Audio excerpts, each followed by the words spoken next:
परम सत्कायो गुरु प्यारी सास संगत जी राधा स्वामी जी। संगत जी, बाबा जी की दया मेहर से आज बाबा जी के दर्शन करने का सौभाग्य मिला। बाबा जी के दर्शन बहुत अच्छे से हुए। वहाँ मैंने पूरे परिवार के साथ सत्संग सुना और लंगर चखा। बहुत सुकून मिला। पाठी जी द्वारा फरमाए गए सत्संग के बाद बाबा जी ने संगत के सवालों के बड़ी खूबसूरती से जवाब दिए। कुछ सवाल जवाब आप सभी से साझा कर रही हूँ। पहला सवाल एक भाई ने किया कि बाबा जी, क्या अंदर गुरु से मिलने के लिए हमें बाहर भी गुरु बनाना पड़ता है? क्या यह ज़रूरी है? बाबा जी ने समझाया कि बेटा, यह सही है कि हमारा असली गुरु तो शब्द है, लेकिन हमारी आत्मा ने भी शरीर धारण किया है और शब्दों ने भी शरीर धारण किया होता है। दोनों एक दूसरे के संपर्क में आते हैं, बातों को समझते हैं तो इस तरह समझ लगती है। जैसे बच्चा स्कूल पढ़ने के लिए जाता है, क्या हम खुद बाज़ार से किताबें लाकर उसे पढ़ा नहीं सकते? स्कूल जाने की क्या ज़रूरत है?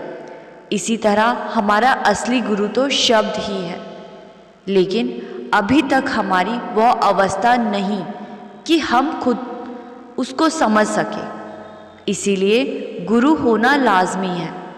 फिर एक बीवी ने कहा, बाबा जी, मेरे पति कभी कहीं पर सत्संग के लिए कहते हैं तो कभी कहीं पर।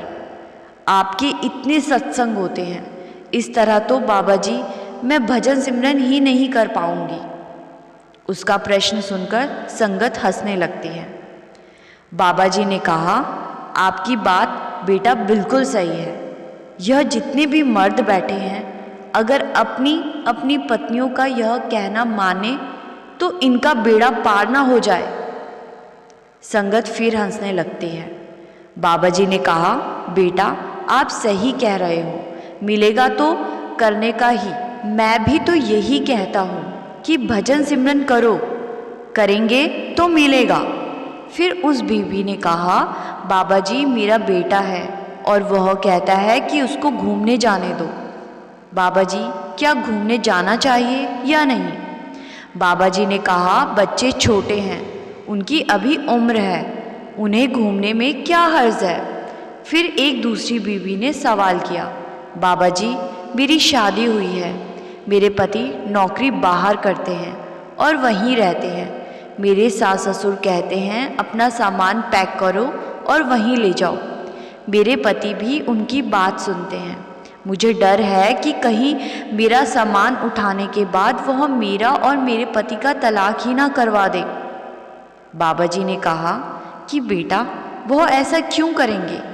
आप उनसे प्रेम प्यार से रहें, प्रेम प्यार से बात करें। अगर कोई बात है तो प्यार से पूछेंगे तो हर चीज़ का हल निकल आता है। फिर उसने कहा कि बाबा जी वह आपको बुरा भला कहते हैं। बाबा जी ने कहा, वह मुझे नहीं कहते, वह तुम्हें चिढ़ाने के लिए कहते हैं।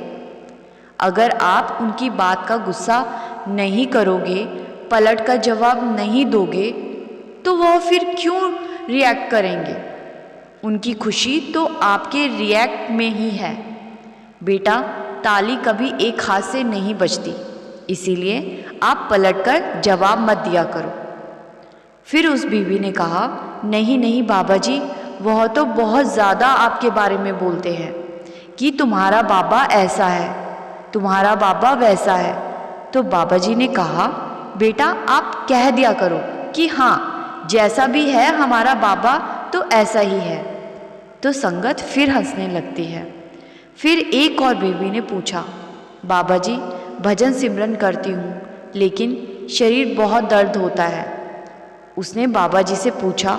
बाबा जी ने कहा, अभी हमें आदत नहीं पड़ी है भजन सिमरन के अभ्यास में बैठने की। जैसे जैसे भजन सिमरन का अभ्यास करेंगे, बैठेंगे, मन लगेगा तो यह दिक्कत भी अपने आप दूर हो जाएगी।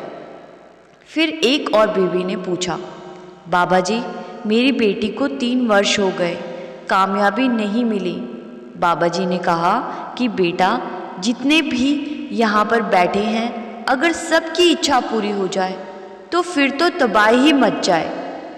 कभी इच्छा पूरी होती है, कभी नहीं, इसीलिए घबराना बिल्कुल नहीं चाहिए। फिर उसने कहा कि बाबा जी, कोई ना कोई टेंशन तो लगी रहती है। बाबा जी ने कहा, यह तो महिलाओं का शौक है। एक टेंशन छोड़ती हैं, दूसरी टेंशन खुद ब खुद और पकड़ लेती हैं। संगत हंसने लगती है। संगत जी, ये थे कुछ सवाल और बाबा जी के जवाब। वीडियो को ज़्यादा से ज़्यादा शेयर ज़रूर करें जी। गुरु प्यारी सात संगत जी, राधा स्वामी जी।